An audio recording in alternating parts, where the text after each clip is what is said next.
Bonjour à tous, Cynthia Kakbang. Aujourd'hui, nous allons vous présenter la recette du Keak Roto.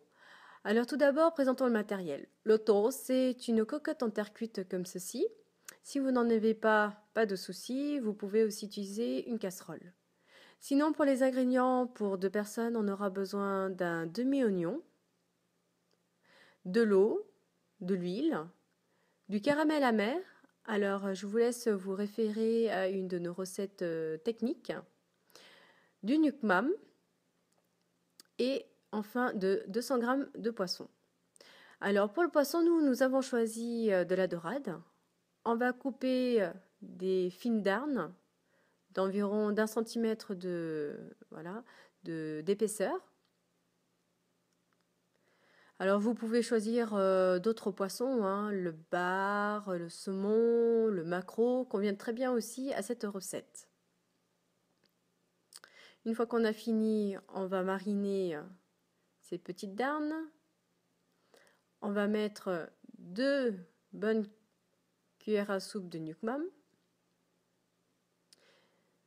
Et ensuite 2 cuillères à café de caramel amer. Voilà. Donc là, on va bien les mélanger pour que chaque darne s'imprègne bien de tous ces condiments.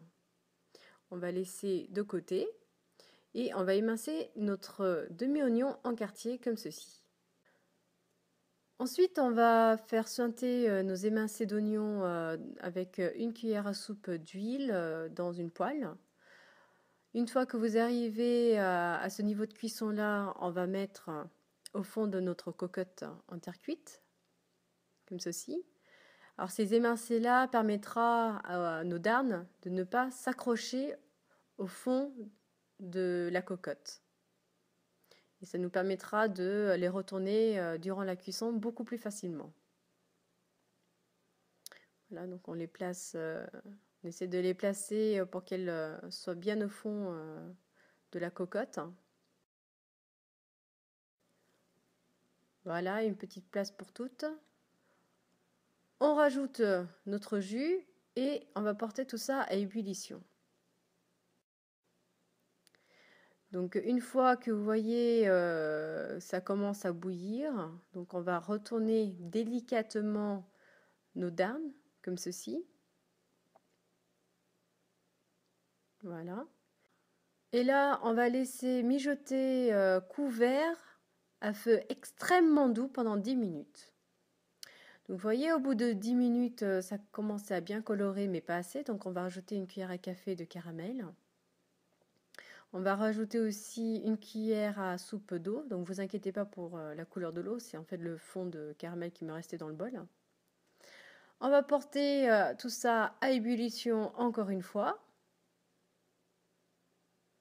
Alors, on va les retourner aussi, juste voir si ça s'est accroché au fond de la casserole ou non. On retourne et ensuite on va couvrir une nouvelle fois pendant 10 minutes à feu extrêmement doux. Donc là, vous voyez, le jus a bien réduit. Le poisson a pris une belle coloration, donc tout est cuit. On va pouvoir manger avec un bon bol de riz et des légumes en accompagnement. Nous vous souhaitons maintenant un très bon appétit, Tjuk Ba Engang, et à très bientôt sur leufori.com.